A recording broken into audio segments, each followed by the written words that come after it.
What's up, Pirate Nation, and welcome to another edition of Hoist the Colors on your Campus 31 television network. I'm Josh Graham, and before we get into last weekend's action at Dowdy-Ficklin Stadium, let's recap the Pirates' three-game road trip.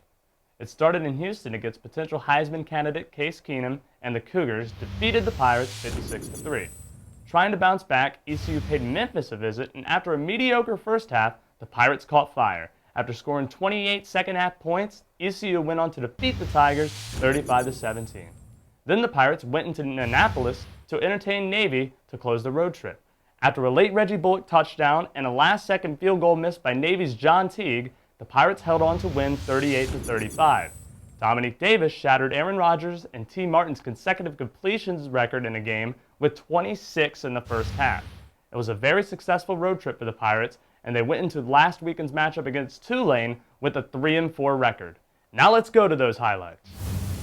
It was homecoming weekend on the campus of East Carolina, and the Pirates were hosting the Green Tide of Tulane.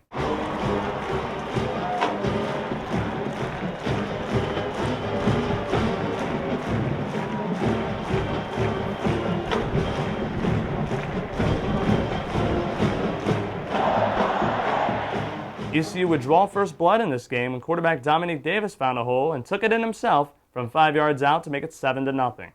Later in the quarter, the Pirates tried a little trickeration, but it turned out to be a disaster when Mike Price was unable to hold on to the football. Tulane recovers, and they are in business deep in ECU territory. But the Pirates' defense would hold the Tide to a 20-yard Carlos Santos field goal, and the score was 7-3 after 1 quarter of play. Things didn't get any better for the crew in purple in the second stanza as Tulane covered 47 yards in 2 plays, including a 7-yard touchdown by tailback Orleans Darkwa to put the Tide up 10-7. The Pirates did bounce back though. On the ensuing drive, the Pirates went on a 6-play, 75-yard drive that was capped off with a 1-yard touchdown pass from Dominique Davis to Lance Lewis. The score did put ECU in front 14-10, but it had a little more added significance that we'll get to a little later. After both teams traded field goals, the score was 17-13 at halftime. In the second half, both teams had trouble getting started until Damon Magazoo jumped in front of a Ryan Griffin pass in what arguably was the turning point of this game. The Pirates turned the turnover into points when Michael Barbour hit a field goal and extended the Pirate lead to 20-13. Then following a Tulane 3-and-out, the Pirates blew the game wide open when Dominique Davis ran in for his second score of the game to put ECU up 27-13 going into the game's final quarter. In the fourth quarter, the Pirates' defense played lights out while the offense put the icing on the cake with a 1-yard touchdown run by Michael Dobson in the game's final minutes. The final score from Dowdy-Ficklin Stadium was ECU 34, Tulane 13. With the win, the Pirates improved their overall record to 4-4 while going 3-1 in conference play. Dominique Davis went 29 for 46 with 329 yards through the air and accounted for 3 touchdowns. With his touchdown catch in the second quarter, Lance Lewis became ECU's all-time leading receiver in touchdown catches with 22, shattering the mark set by Larry Shannon from 94-97.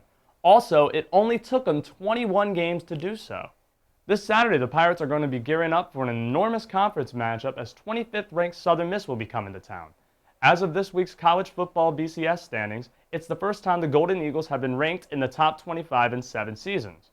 The Golden Eagles are 7-1 on the season and coming off a 31-13 victory at UTEP. They are led by senior quarterback Austin Davis, who has already thrown for 2,000 yards this year along with 17 touchdowns.